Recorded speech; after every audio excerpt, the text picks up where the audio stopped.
श्रीमद् भागवत गीता हिंदुओं का पवित्र ग्रंथ है। इसमें जीवन का पूरा सार बताया गया है। गीता में भगवान श्री कृष्ण के उन उपदेशों का वर्णन है जो उन्होंने महाभारत युद्ध के दौरान अर्जुन को दिए थे। गीता में दिए उपदेश आज भी उतने ही प्रासंगिक हैं और मनुष्य को जीवन जीने की सही राह दिखाते हैं।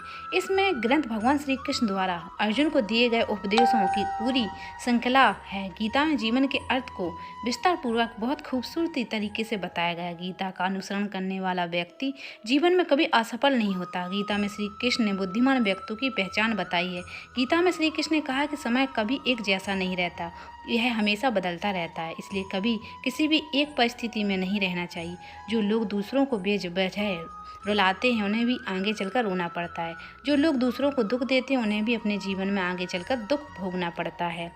गीता में श्री कृष्ण ने बुद्धिमान व्यक्ति की पहचान बताई है। गीता के अनुसार सबसे समझदार और स्थिर बुद्धि वाला व्यक्ति वही होता है जो सफलता मिलने पर अहंकार में नहीं आ रहता और विफलता मिलने पर गम में नहीं डूबता।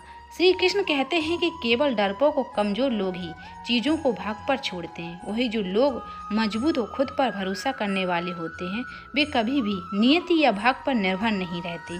गीता के अनुसार कभी भी सिर्फ दिखावे के लिए अच्छा नहीं बनना चाहिए, क्योंकि परमात्मा कुछ भी नहीं छिपा है। वो आपको बाहर से नहीं बल्कि भीतर से भी जानता है। इसलिए कोई भी बदलाव पूरी तरह से स्वयं के लिए होना चाहिए। श्री कृष्ण कहते हैं कि आप खुश हैं या दुखी, यह दोनों आपके विचारों पर निर्भर है।